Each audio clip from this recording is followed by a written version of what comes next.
Well, Jennifer Rick, the 36-page lawsuit goes into detail about how the shooter acted strange when he purchased the gun at the Preston Highway shop less than 1 week before the shooting. The attorneys allege that River City Firearms ignored those signs, but say customers at the store noticed them.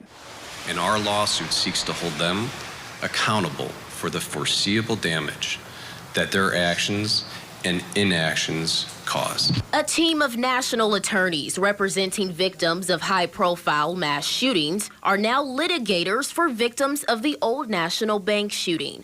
On Tuesday, the lawyers announced they are suing River City Firearms for negligence in the April 10th tragedy.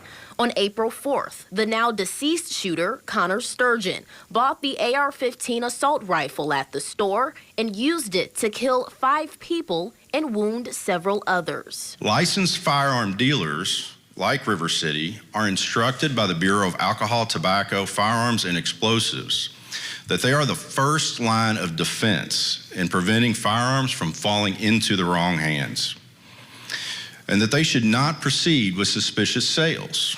These are allegations by the plaintiffs against the business. The complaint says River City Firearms, which is located in the Audubon neighborhood, ignored obvious red flags when the weapon was purchased. Other customers said Sturgeon appeared to lack knowledge about guns and displayed odd behavior, such as talking quietly and avoiding eye contact.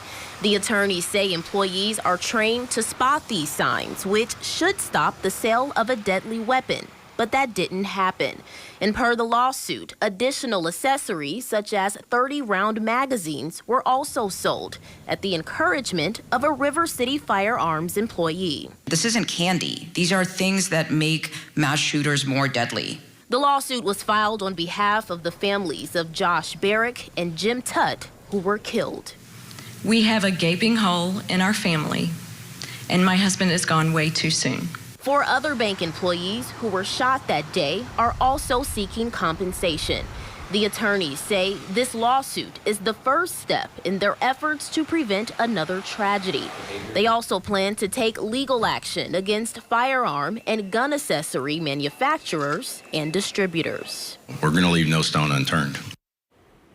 Now, before this lawsuit, the complaint says River City in 2016 received a warning letter from the Louisville ATF for several inspection violations, including failing to comply with reporting requirements. Now, I spoke to the owner of River City Firearms today, and he had no comment at the time because he had not yet been served. But he did call the entire ordeal a tragedy. I'm Alexis Matthews, WOKY News. Thanks a lot.